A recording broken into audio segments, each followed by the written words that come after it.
Hello and welcome. This is the History of Medieval Philosophy, and my name is Mark Thorsby. In this video, we're going to be taking a look at the problem of reason and mysticism in early medieval Christian philosophy. In particular, we're going to take a look at Boethius' discussion of the Trinity, and then finally we'll look at Pseudo-Dionysius, the Areopagite, in terms of that work or that author's writing on Christian mysticism. And so really at the core of the discussion today is the role of reason in its relationship to theology and ultimately to the philosophy of God, if you will. So let's begin by articulating the framework by which I want us to begin to look at these two writings. The first is the key problem for medieval thinkers concerns the relationship between our natural ability to reason and the edicts of faith. And so one of the things we need to do is clarify what that relationship is. One of the questions we could ask, for instance, is what is the logical priority? Is it reason or is it faith? Or what is our epistemological stance in terms of philosophy versus theology? So, because on the one hand, if we decide to go with our reasoning, then it looks like what we have to ultimately articulate is we have to ask what can be known through reason and what cannot be known through reason. And this is where we'll bump up against the idea of religious mysticism. But on the other hand, if we say that faith ultimately has our logical priority, then it looks like that the edicts of faith should ultimately organize what we understand.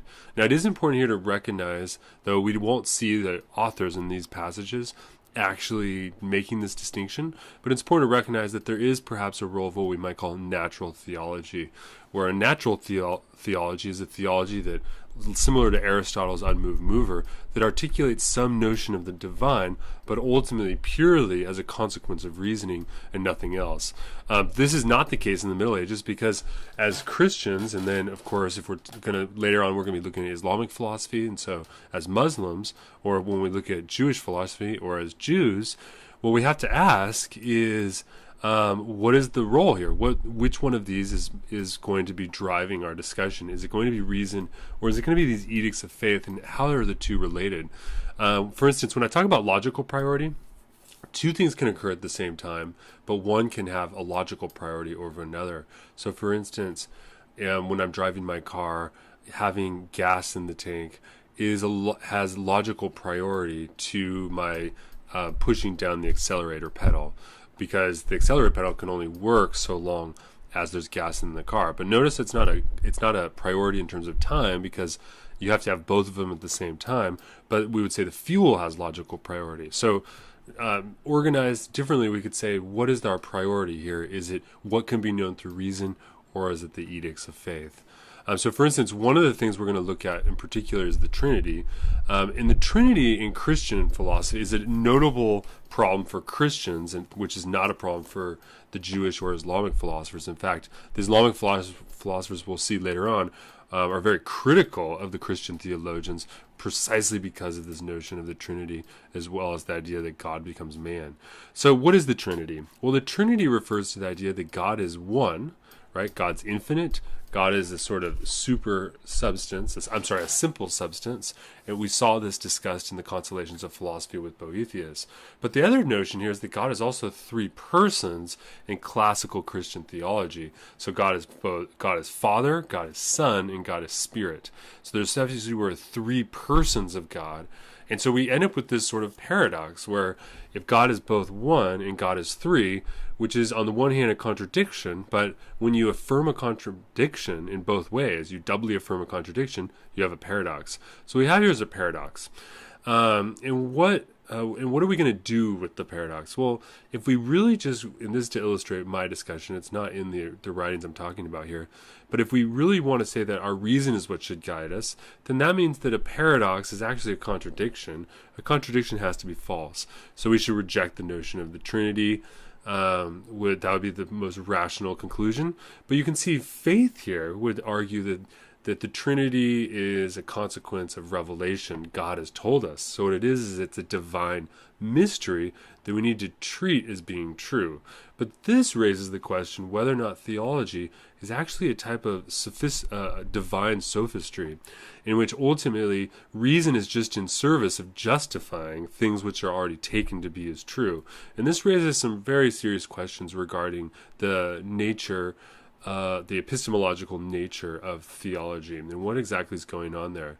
And on the other hand, if we move over to the notion of religious mysticism, what we're going to see is that you can keep reason in place, but we have to recognize that God's truly transcendent.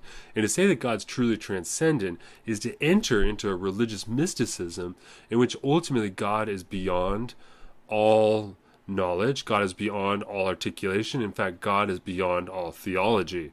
And we're going to see this is an early sort of interesting insight where the idea that we're going to see is being propounded in religious mysticism here with Dionysius is the idea that ultimately God is like a dark cloud of unknowing, in which ultimately God transcends the spirit as well as the body, and ultimately God is beyond our reasons as much as he's beyond our sensation.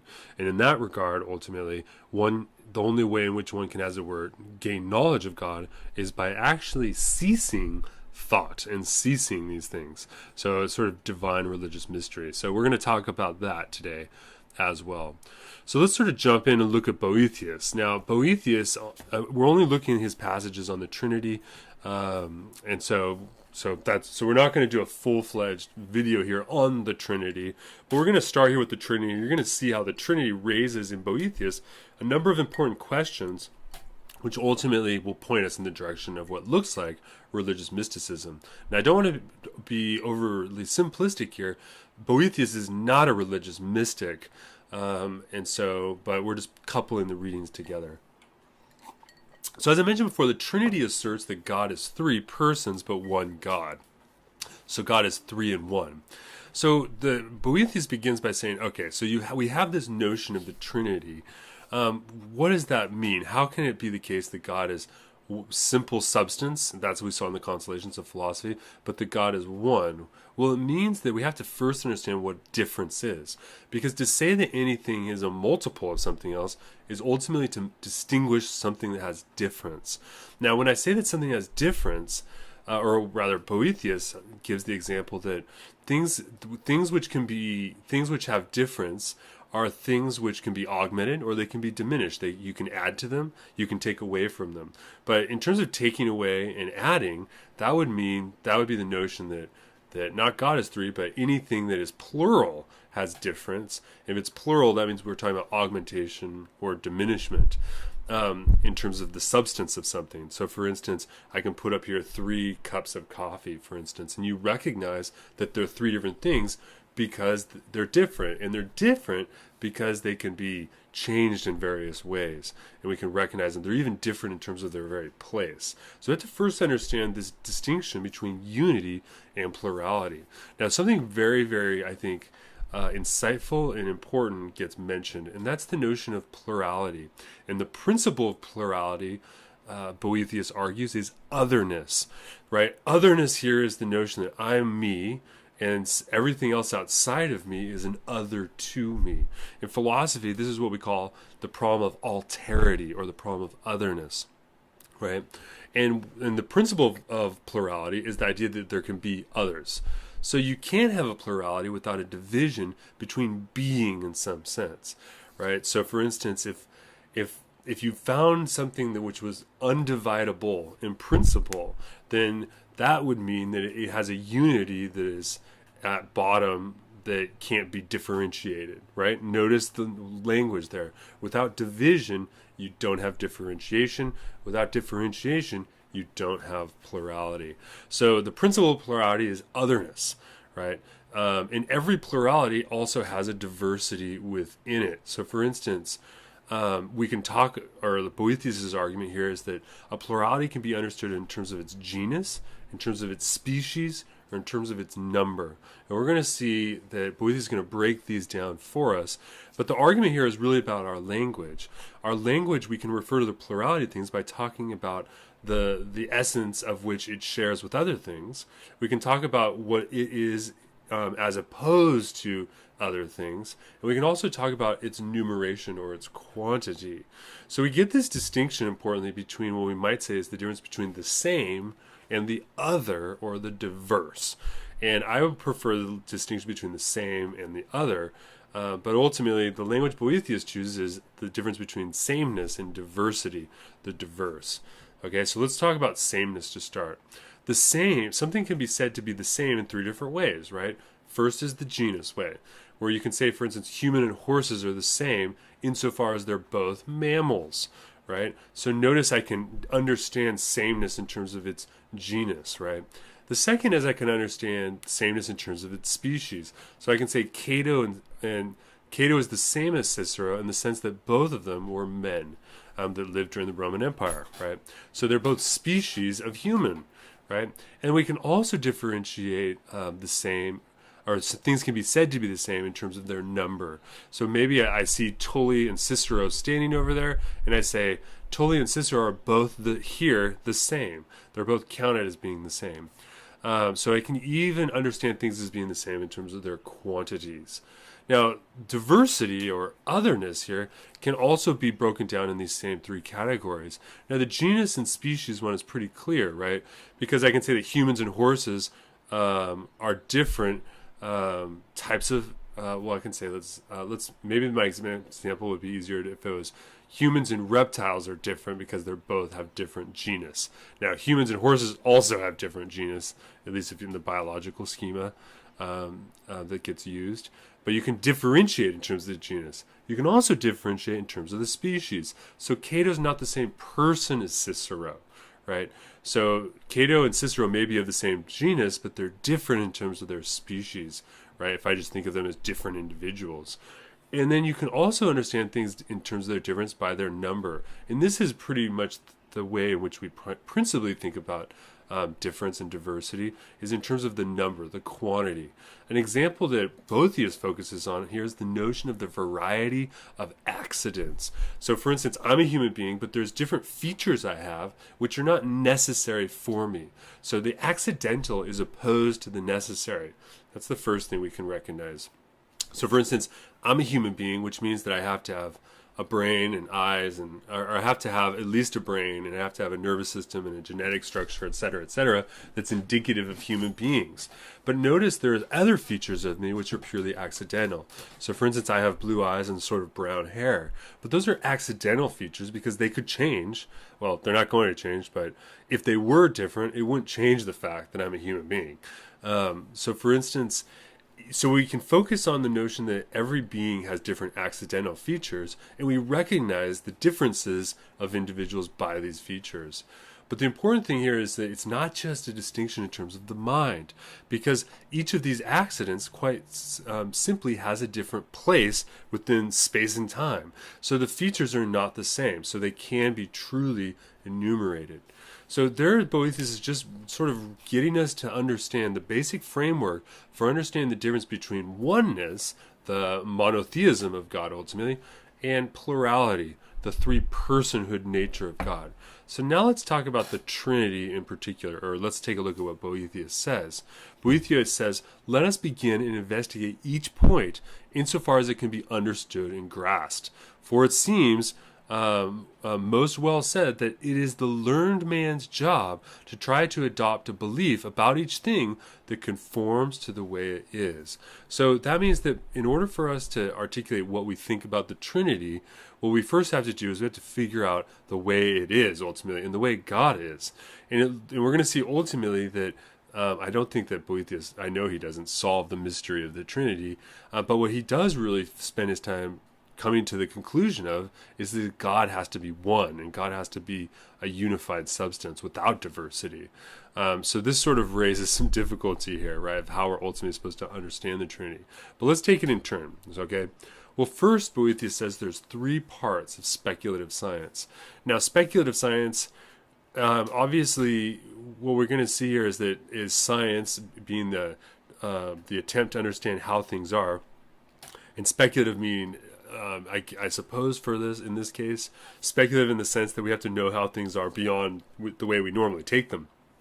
And so the first way we can understand a science is in terms of the nature of something, right? The natural science of something. And a natural property is not abstract, it's in motion, and it's ultimately formed together with matter. And this is a really, really important feature here, is again, the emphasis here is that Boethius is well read in terms of Aristotle's metaphysics. And Aristotle's metaphysics, and I'll talk about this in a little bit, really distinguish the difference between form versus matter. So for Aristotle, everything that exists has both form and matter. So here's an example. I've got this book here, History of Philosophy by Roger Coppleston. Great essay on the stuff we're reading today, or great excerpts about it and summaries. But this is a book, so it's one thing which has existence, but that existence can be broken down analytically into on the one hand, it's matter, it's made of stuff, it's material composition, but on the other hand, that matter has a certain form and a structure to it. So the natural non-abstract science studies things which are not abstract and in motion, where the form is taken as being together with the matter. It's all together. So think about the way in which a botanist treats a plant, right? They're interested in the idea of both the form and the matter of the plant. The other way in which a speculative science can approach its subject matter is mathematics for Boethius. Now, mathematics, he says, studies the non-abstract, and but there are things which are not in motion. Now, they're not abstract because, for instance, we can study, the size of things. You can measure something, as it were. And that's not an abstraction, as it were, but it's not in motion either, because mathematics ultimately studies form without motion, or rather, form without motion, because mathematics, the forms don't change, right? The Pythagorean theorem is not changing, but it's also not just a pure abstraction. Now you have to notice here when I say non-abstract, or when Boethius says non-abstract, he doesn't mean abstract in the really generic way that most people would think of abstract as, because in another way you might say all of this is abstract, but that's not his claim.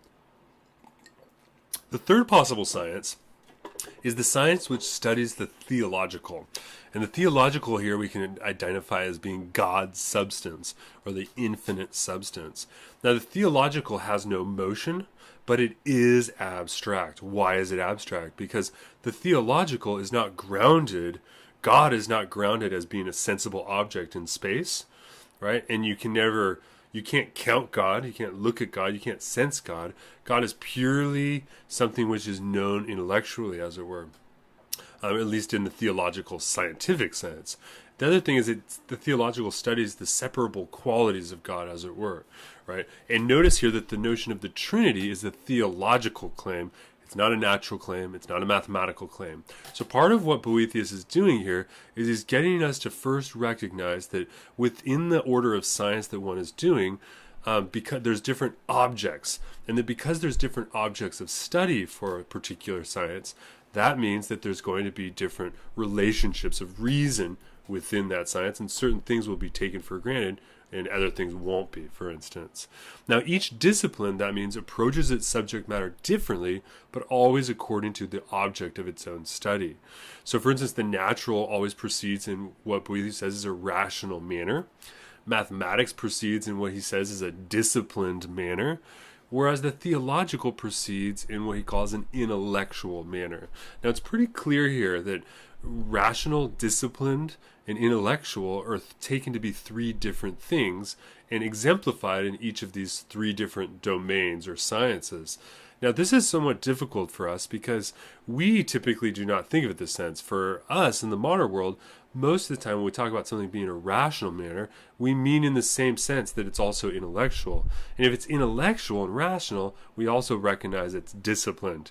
So from the modern perspective, at least from my perspective in terms of reading it, I'm not exactly sure about how these different distinctions break down. Probably the closest answer here would have us take a look at the work of Aristotle. But let's take a look. What does Boethius say about what the intellectual manner is?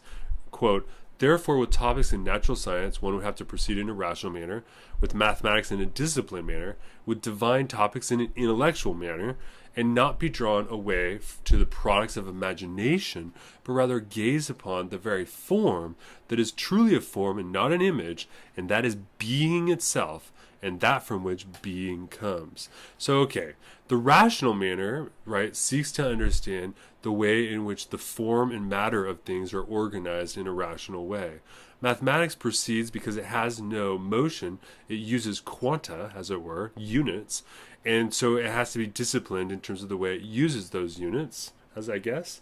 Whereas the intellectual, since the object of the theological is purely form, and it is not matter, and it is not motion, and it's purely abstract, that means that the intellectual must be that which is really most closely tied to the non-sensible, as it were, and things which are not in motion. There's a way in which this is all very reminiscent of the Neoplatonism of the early 5th century here. So this is sort of quickly where we begin to see a greater discussion of the distinction between form and matter. And I already mentioned what form and matter is in Aristotle. Take a look at my other video if you'd like, right? But the first thing here, as Boethius mentions, that every being is from form. Now, this is really important because if we take this distinction between form and matter, and for instance, here is a bronze statue of a person, I believe that's a person, a man, and you can recognize here is that if you ask yourself, what is that? Pause the video, pull someone to look at your phone or your computer, and ask them, what is that? And they're going to say it's a statue, right? And ask yourself, how the person can look at that picture and know that it's a picture of a statue. Well, do you know it from the bronze, right? Well, not really, because bronzeness as such doesn't it's not the bronze that helps us see that it's a statue. What it is we recognize that it's the form of a man cast in bronze. So in other words, the statue ultimately, in order to have the comprehensibility or the cognition of a statue, we actually have to go and understand the form of something, not just the matter. Now, that doesn't change the fact that the form of a man has to be cast in some type of matter, in this case bronze, and it's also doesn't change the fact that anything that's material is always informed. So there's a relationship between form and matter which is always sort of one and the same, as it were. But if we're to ask ourselves which one of these is more fundamental, the obvious for abstract ideas, and which one is more fundamental in terms of our cognition of things, the answer is clearly form. Now, and so for instance, Boethius says, nothing is said to be because of its matter, but because of its proper form. So that means that form trumps matter. And in this way, if you go back to the idea of the theological science, if theology is ultimately seeking knowledge of the divine substance, which has no matter but is only form, then it's quite clear here that means that it's cognition that enables this, and so hence it's the intelligibility of it, which ultimately, that's why it's not just rational, but it's about just pure intelligibility. So we can say is that the divine substance is form without matter, but that means that it has to be one. Boethius gives this quote, and we're going to break it down here in just a minute. He says, "For each thing has its being from the things of which it's made up of, that is, from its parts, and is that and that.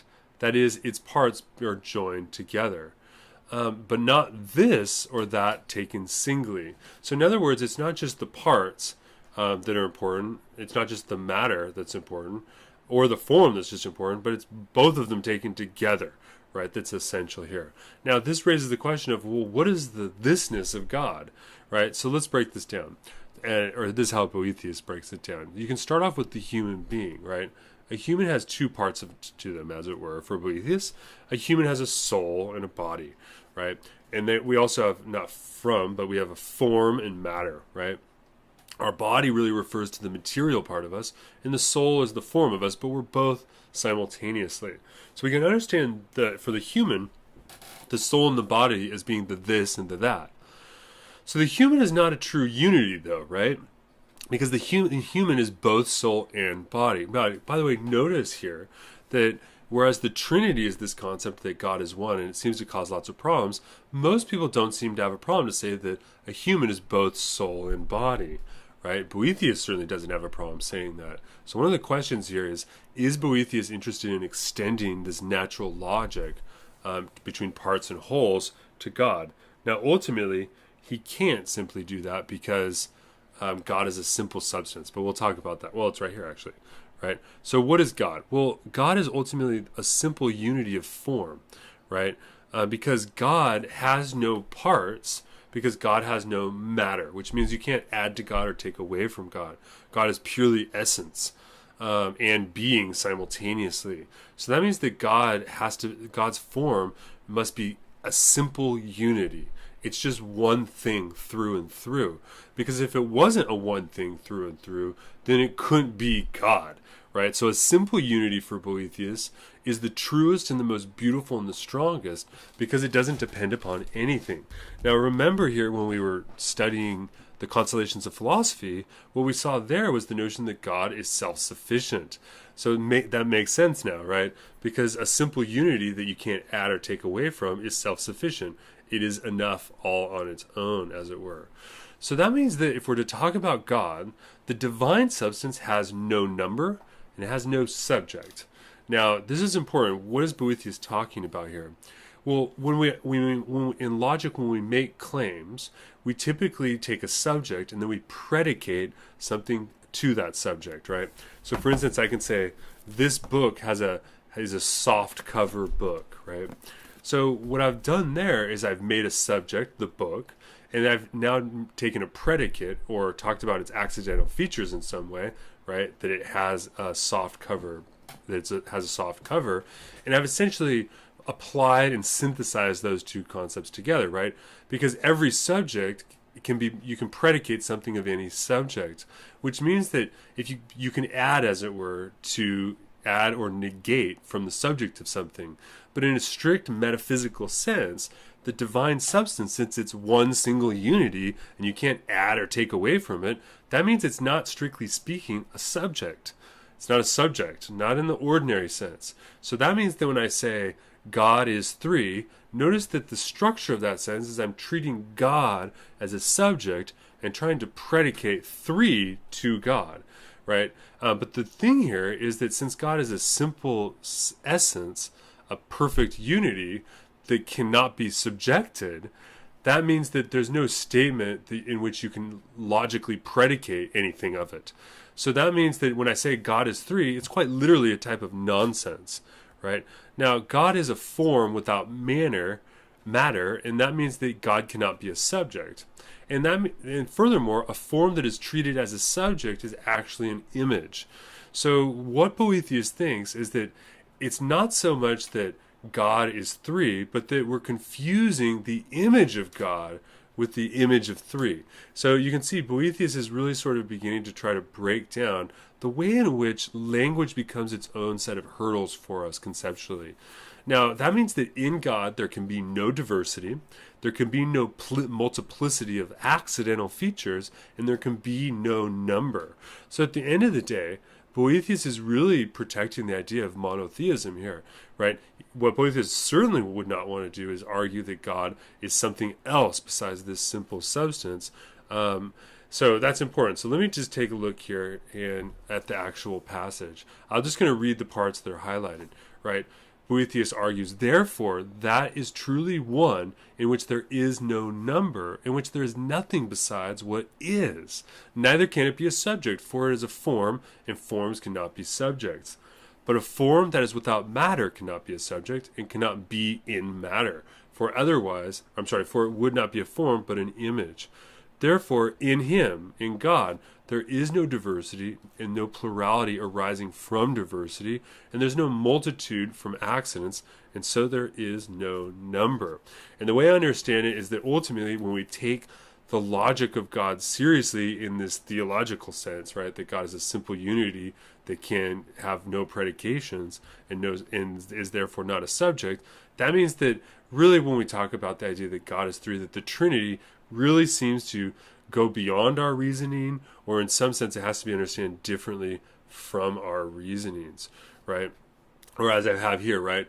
Therefore, in order for the concept of the Trinity to make sense, it cannot assert any accidents or plurality of God. So either the Trinity on the one hand is false, right? If we think the Trinity means that God is one and three, or one equals three, that has to either be false, or it means something else entirely. And it means something that we cannot fully articulate.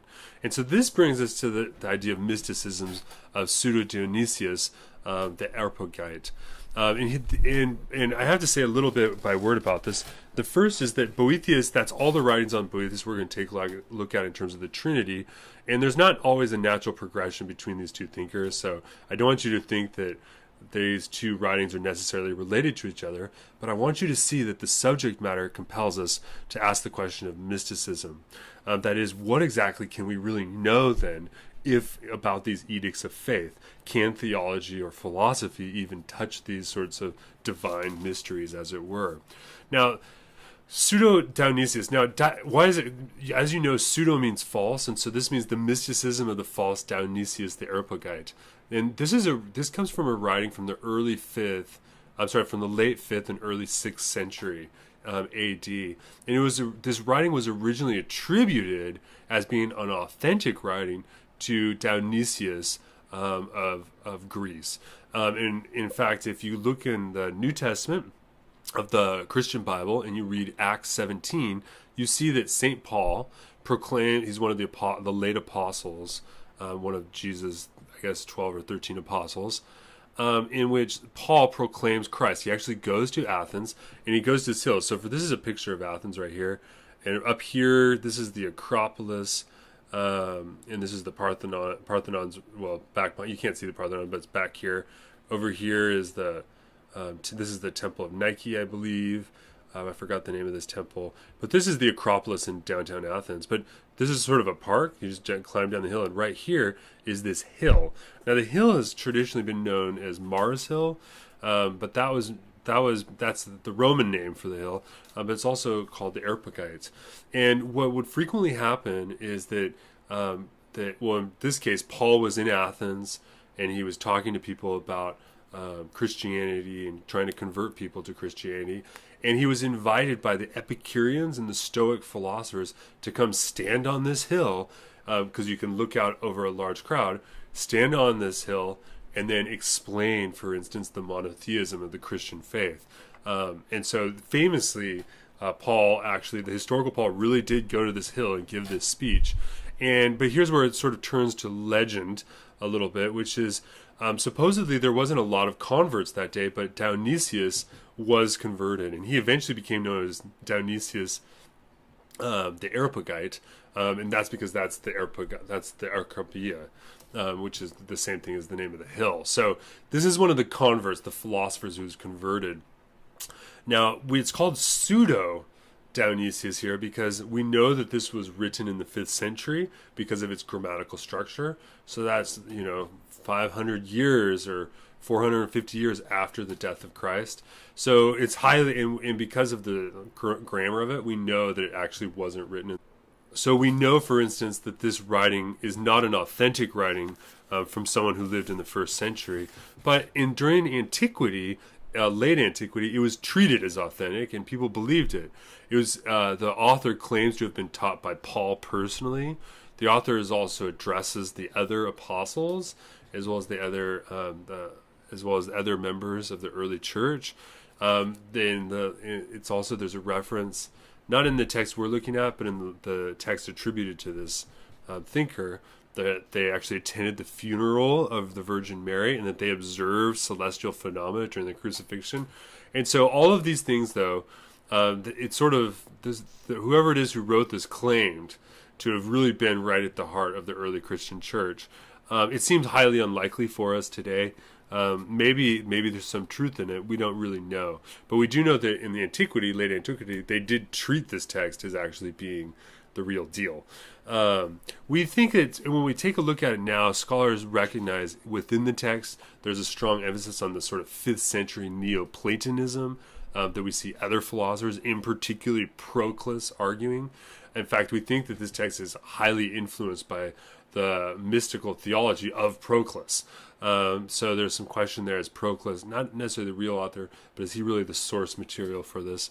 We don't know. Some of the key emphases that take place in this text is obviously the discussion of mystical theology, the notion of the transcendence of God, but importantly, the incapability of the human intellect to ultimately cognize God. We're also going to see, and I'm going to review this here rather than as I go through the text, that there's really 3 ways in which we can talk about the divine substance, the way we can talk about God. Either we can talk about God or have knowledge of God in terms of the via affirmativa, the affirmative way, and that's when we understand God as having positive characteristics. So when I say God is love, right? Notice I'm taking the subject, God, and then I'm predicating a positive characteristic to that substance or that subject. So this is when we articulate or gain knowledge or make claims about God in the positive sense. This is the via affirmativa. Now the other possibility, and this is the more common way probably, particularly for natural theology, is the via negativa. And we're going to see this come back a lot, particularly in the work of Aquinas later on. The via negativa is the idea that we can gain knowledge of God by reasoning what God is not. And that as we understand increasingly what God is not, we gain, by default, a greater or a more precise picture of what God is, or who God is. And this is important because if God is infinite, if I say God is infinite, really what I'm saying is God is not finite, right? If God is not finite, then whatever's left is what God is. And in this case, of course, that means that to say God is infinite is actually a statement that's via negativa, as it were.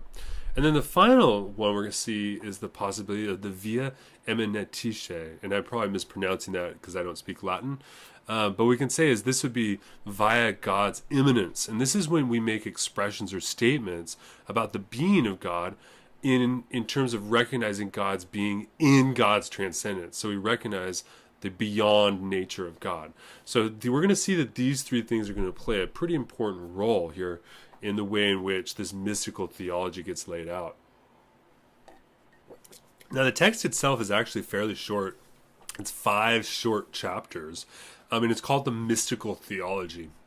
And the mystical theology really represents, I guess, probably the theological argument regarding why it is that, or how it is that God is ultimately a mystery to be contemplated, but not a concept to be cognized or understood. Now, the 5 different chapters. The first chapter here concerns what is the divine darkness. And there, when he talks about the divine darkness, what we're going to see is that ultimately we have to recognize that God cannot be understood. And that means that God is a sort of darkness, actually, in which the light of reason, as it were, cannot penetrate. The second chapter is titled How One Must Be United With and Tell of the Cause of the All, which is above all things. So there the question is, how can we be united in understanding God? Or not in understanding, but how can we be united with God, I should say. And then number 3 is where we see a discussion of what theology is and what the affirmative and negative theologies ultimately are. We're going to see that mystical theology ultimately utilizes the via negativa and moving towards ultimately the eminent way. In chapter 4, we see a discussion of the cause and superabundance and the notion that God cannot be a sensible thing. And then in chapter 5, we see the argument that God cannot be an intelligible thing. So God is neither sensible nor is God intelligible. Hence, God is this divine darkness. So let's sort of take it through. Here's a quote here from this sort of intro passages. Quote, "There lie hidden the simple, unconditioned, and unchanged mysteries of theology that outshine in deepest darkness what is most super brilliant, and that in the holy, intangible, and invisible fill eyeless intellects to overflowing with super beautiful splendors." So the notion here is that the divine darkness, that when we're talking about this notion of what God is and what we can't comprehend of God, actually outshines the rational clarity that theology might give us about God. So the divine darkness here is preeminent, and it's so superabundant that even in its darkness, it just shines greater than all the positive truths we might talk about God. In this first chapter, we also see an exhortation to Timothy, who's a really important early Christian thinker, who actually one of the books of the Bible is named after. And Dionysius says here that he says that Timothy needs to leave behind sensations and intellectual activities and leave behind all the sensible and the intelligible things, all the non-beings and beings, and be lifted up in an unknowable manner to the unity of what is above all being and knowledge. So we're talking about something here that's very difficult to talk about. He says that ultimately what one has to do if they're to try to understand God in God's transcendence is they have to leave behind the notion of somethingness and the notion of nothingness. They have to leave behind the notion that you can sense things and you can think things, that there is being and non-being alike. So what are we talking about there? Well, in the one hand, you don't really know, and hence that's the darkness part of it. Now, one of the things that Dionysius says here is that this is not an argument for the uninitiated. That is, it's not an argument for someone who is not ready to understand this argument. And who are the initiated? Well, the uninitiated are those persons who are, quote, tangled up in being. And he thinks that, what do we mean by tangled up in being? Well, Dionysius says, quote, those who imagine that there's nothing super substantially above beings, but rather think that by their own they can know him. So here we see a sort of direct swipe against the notion of the via positiva or affirmativa, the notion that we can attribute affirmative, positive characteristics of God, particularly if we use our own knowledge and our knowledge of beings in the world, of things that have form and matter, and we use that as our means of gaining knowledge. He thinks that that's when you're tangled up in being, because ultimately God is both beyond non-being, nothingness, but he's also beyond being. And think of it, if God is the cause of all beings, if God creates the material world, then God cannot be the material world. God has to be transcendent of it, right? And the same thing goes here in terms of our intellect and our reason. Reasoning is something that God created. If God created it, then God is not in itself or herself or himself actually reason, right? God is beyond it. So the cause of all beings is beyond both non-being and being. So it's not for the uninitiated because it's very difficult to understand. So there's another one here, right? So that means that mystical theology is, on the one hand, the greatest of theologies because it concerns that which is the cause of all things. But it's also the smallest of theologies because it's not a theology that can actually articulate much, right? Because what it is mystical theology recognizes that God cannot, in the strict sense, actually be thought. And here, take a look at this quote where Dionysius says, the good cause of all is both loquacious and taciturn and speechless, as possessing neither speech nor understanding, because it supersubstantially lies above all things and appears truly and without disguise only to those who cross over all things polluted and pure, climb above every ascent of all the holy peaks, leave behind all divine lights and sounds and heavenly words, and enter into the darkness where, as the scripture says, he truly is who is above all. Whoops, sorry, my thing's going out of whack here. Okay, and then he gives the example of Moses, right? So when Moses meets God, Moses climbs up the mountain, but he's not even allowed to see God, right? And here's the point: is that Dionysius says that Moses cannot see God even at the highest point. Neither can we, right? Mystical theology recognizes that at God's highest point, there is the one of whom no one can look, as it were. Let's see here. I think this is all out of whack here. Hold on. Okay. Let's see here. Sorry, my apologies. I somehow got lost there. Okay. Now, I think this signifies that in the discussion, Dionysius says, quote, I think that this signifies that the most divine and highest of things that are seen and understood are certainly subordinate reasons of things subject to what surpasses all. So the other idea is that whatever is seen and known falls under that which surpasses all of them. So that means that in order to gain knowledge of God, for mystical theology, the mystic has to abandon the things that are seen.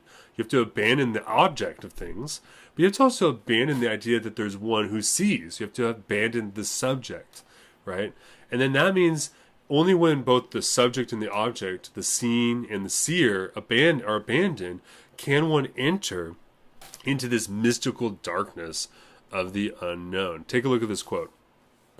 He shuts out all cognitive apprehensions and emerges in the altogether intangible and invisible. By the inactivity of all knowledge, he is united in his better part with the entirely unknown. And by knowing nothing, he knows super intellectually. So the notion of divine mysticism here, right, really demonstrates that there's a type of mystical practice going on. The inactivity of all knowledge is a contemplation of the divine essence, essentially. And I think what we really have in mind here is you can understand this as ultimately a type of meditative practice. And I think there's a very close link here between what's being argued and ultimately what some Buddhists would argue. Now, it's not the same, and so I don't want to reduce those two together, but the mysticism of the early Christians here is very similar to the notion of the Buddhist, who says that you have to recognize that there is no seen and there is no seer, right? There's only that which is beyond all of it. And that seems to be the same insight. So then the question is, what's the method? How can one actually gain this type of knowledge? What does that mean? Well, for Dionysius, this means that the method comes through a blindness and unknowingness. There's a blindness to it where you can't see God or understand God, and that means you don't actually have knowledge of God. So that means that the seen and the known, so you see and know the not seeing and the not knowing, right? So at its pinnacle peak here, what we see is that religious mysticism seems to articulate its own type of paradox, where the only way to see God and to have knowledge of God is by not seeing and not knowing. So it's a sight beyond sight and knowledge itself. It's the transcendental sight, or if you will, it's the via emanatia, right? It's the knowledge of God through God's eminent presence to you, right? And that eminent presence is the divine darkness. For he says this is really to see and to know, because the truth of seeing and knowing lies in the supersubstantiality of God's being. God is neither being nor non-being. God is supersubstantial. And that this is ultimately what true knowledge lies in. So this raises the question, what are all these affirmative and negative theologies? How can we understand them? So you can sort of what Dionysius does is sort of recognize there's three different types of theologies. The first is what he actually in particular is referencing text. And he references a text called the Theological Outlines, which basically states all of the core Christian teachings, right? That God is one, God came to earth, Christ died for you, and so on and so forth. So you have these core theological teachings. So this is the first stage of theology, Christian theology. And this theological stage is one in which it's a lot of subject-predicate statements. It's a via positiva, right? And then he then mentions there's another type of theology, and he references a book called the Symbolic Theology, which basically takes the core Christian teachings and extrapolates them characteristics of God's divine essence or God's form. Think here about the notion that God is a sort of mathematical infinite. What might that mean? This is a sort of symbolic theology. But notice that when you go from the theological outlines to the symbolic theology, you're slowly shedding your ability to have sensible and intelligible knowledge. And the highest form of theology is what the author claims is mystical theology. But mystical theology in its greatest sense transcends the very ability of speech itself. There is no speech. He says, quote, "For to the extent that we raise our heads toward the uphill slope, general views of the intelligible, just as even now, and we enter into the darkness above intellect, we shall find not brevity, but total speechlessness and total absence of thought." So the goal here, mystical theology, is ultimately to cease thought, because thought cannot be God, and because thought cannot be God, only by ceasing speech and ceasing your thoughts can you actually begin to recognize the immanent presence of God, right? Whoops. So there we are. That's how things got confused. So chapter 4 here is really short. In fact, this is all of chapter 4, right? And it's the idea that the cause is not something sensible. So whatever this final super substantial cause is that goes beyond being and non-being, it is not something you obviously sense. And here's where we see the via negativa, right? He says, "We see therefore that the cause of all being above all things is neither," it's negative theology, "it's neither insubstantial nor lifeless, nor unreasoning nor mindless, nor is it a body. Neither does it have shape nor form, nor quality, nor quantity, nor mass. Neither is it in a place, nor is it seen, nor does it have sensible feeling. Neither does it sense, nor is it sensed. Neither does it have disorder and trouble, disturbed by material passions. Neither is it powerless, subject to sensible misfortunes. Neither is it in need of light. Neither is it, nor does it have alteration or corruption or division or privation or flowing away or anything else we attribute to being sensible things. So all of the qualities that we know the world in, if you take the five senses, these bodily qualities, God is none of these things. So notice here we're using the negative theology here ultimately to begin to recognize that God is not any of these things that we attribute to things which are sensible. So God's not sensed. But here's chapter 5, the last chapter, in which Dionysius claims that God is not thought either. And this is quite different than, for instance, Aristotle or other thinkers, Augustine in particular. God is not thought. And here, I'm just going to read you, this isn't the whole passage, but I apologize, it's kind of a long quote, but it's quite important here. And it starts off with negative theology, and then it denies positive theology, right? Neither does it, meaning God, have imagination nor opinion, nor reasoning nor understanding. Neither is it reasoning nor understanding, neither is it spoken of nor thought. Neither is it a number nor an arrangement, neither greatness or smallness, neither equality or inequality, neither similarity or dissimilarity, neither has it stood still, nor is it moved. Neither is it at rest, nor does it have power, nor is it power or light. Neither does it live, nor is it life. Neither is it substance, nor eternity, nor time. Neither is there intellectual contact with it. So that means that God is none of these qualities that we typically would attribute to God, but neither can our intellect even come in contact with it. And continuing on midway through, right? He says, neither is it knowledge, nor truth, nor dominion, nor wisdom, neither one nor unity, neither divinity nor goodness, neither is it spirit as we know it, nor sonship, nor fatherhood, nor anything else of the non-beings, nor any of the beings. Neither do beings know what it as it is, nor does it know beings as they are beings. Neither is there any reasoning about it, nor a name, nor knowledge. Neither is it darkness, nor light, nor error, nor truth. Neither in general is there a positing, nor a separating of it.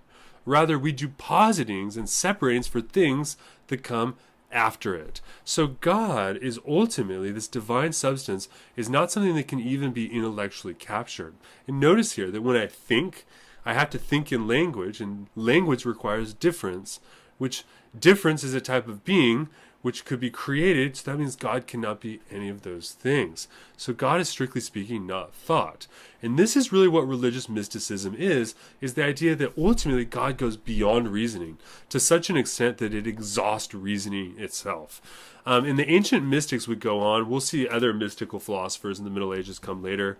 An important text that was very important in religious mysticism in the a couple centuries after this would have been the prayer book, The Cloud of the Unknowing. And there the idea is you have to think of God as a cloud, and through certain types of prayer and meditations in which you would try to silence the mind and silence thinking, you would be able to then feel the cloud of unknowing and feel the presence of God. And so we see this sort of very, very interesting discussion of medieval mysticism arise. Now, and it really is a religious form of mysticism, but I think it's important for us because it provides a look into the early way in which reason and faith are on the one hand at odds with each other, but also bedfellows within the medieval world. Thank you very much for watching. Next week we'll have another video coming out on medieval philosophy, so stay tuned, and I'll see you guys online.